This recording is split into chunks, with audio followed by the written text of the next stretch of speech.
So I have these, I don't remember the brand. They're off Amazon though, like $33, $34 for a pair when I bought them. Had them sitting for, I don't know how long, a couple months. Ordered them for my truck, didn't use them. But they're called side shooter LED lights.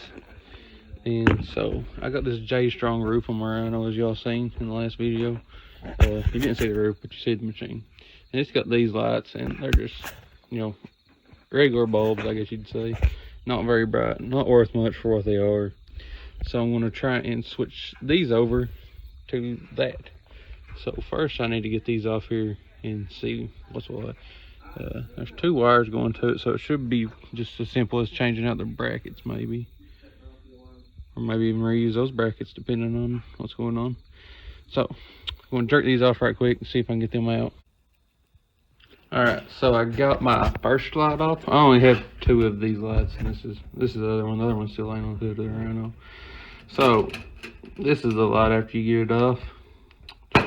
Standard old light. This has the nuts in that side for where you tighten the bolt into it. I just cut those 2 wires coming out of it. Just gonna butt connect my new ones together.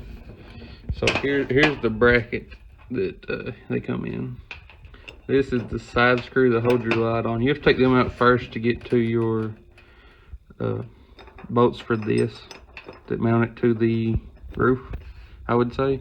So these are 10 millimeters, and you just turn them out, no big deal. You can tell mine's pretty rusty, so I had to sort of tap my socket on there a little bit. No big deal. I used a 10 millimeter, but it's probably a standard to be honest. I used a 10 millimeter and turned the nut while holding the screw with the screwdriver. It broke loose. And I just spun with both what I could, got them out. For these brackets, I intend so I don't have to drill new holes. Just reusing these bolts that mounted the old ones. Like I said, don't have to drill any holes. Just stick them up in there and go on. So I'm gonna get my first one mounted up and we'll see what we got from there. Alright, so something I forgot to mention a while ago when I done my other side. When I took it apart, I had to take this speaker out. There's 4 screws, just one in each corner here you can see. But on that side, I took it out and I could lay it down here. I have these cup holders I put in mine, but I could lay it right in this hole with the screws, and that way I wouldn't lose it and it wasn't just hanging by the wires. So make sure you do that. I mean, they're just hand tight, and mine came out really easy, and they look pretty rusty anyways. So I'm gonna do that and pop my other side out, and we'll see what we got on this one. Alright, as you can see here, I got my speaker sitting in there. It's got a cover over it that comes off too. No big deal, just to set it off. Have to get the screws off. I set mine down there. I guess it has a little bit less wire because my speaker didn't want to sit down in the cup holder like the last one. So that's what it looks like back in there. You just reach up through here, with your wrench, like I showed earlier, to take this nut off for the mount, the one that mounts to the roof. I can't really tell in that light, but there's 2 of them up in there. It's right side by side, and there's 4 overall because you got 2 lights per side, but there's 2 per light, I guess I should say. So take that out, we'll get our other one hooked up, and we'll see what we got then. Alright, so I got a revision for what I went over earlier, and sort of edited it. I said I was going to use the factory bolts. I am not, because they won't hold my brackets right. So, and another thing is I already got these brackets on. They're kind of a pain to install if you already had them mounted and then tried to mount the lights. So, I've just got it's a 1/4 inch bolt.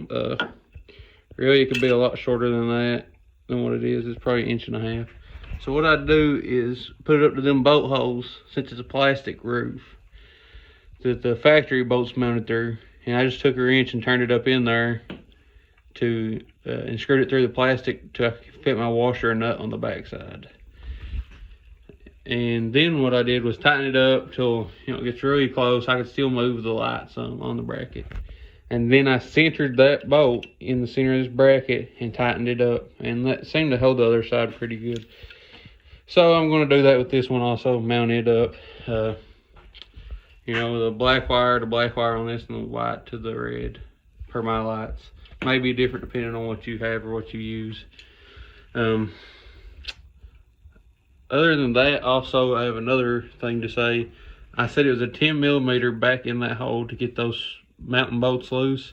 It is a 8 on the nut that I used actually. So make sure you check that out. Then let's get this done. Alright guys, so I know this isn't a real good comparison of the two, but this is the factory lights on. I'll walk around the front here so you can see. That's the factory two I got left on. You can see them how they are. They're kind of dingy looking, which also they are kind of dirty. So you can see they're sort of, it sat outside for a few years before I got it. But that is both of them on. That's a huge difference, especially since it's a clear light. But man, I'm impressed with that so far. Interested in trying it out. It's, you know, it's gonna be a help because this is mainly a rig I use just around the property here. Feed deer, animals, such, do property maintenance. So that's it.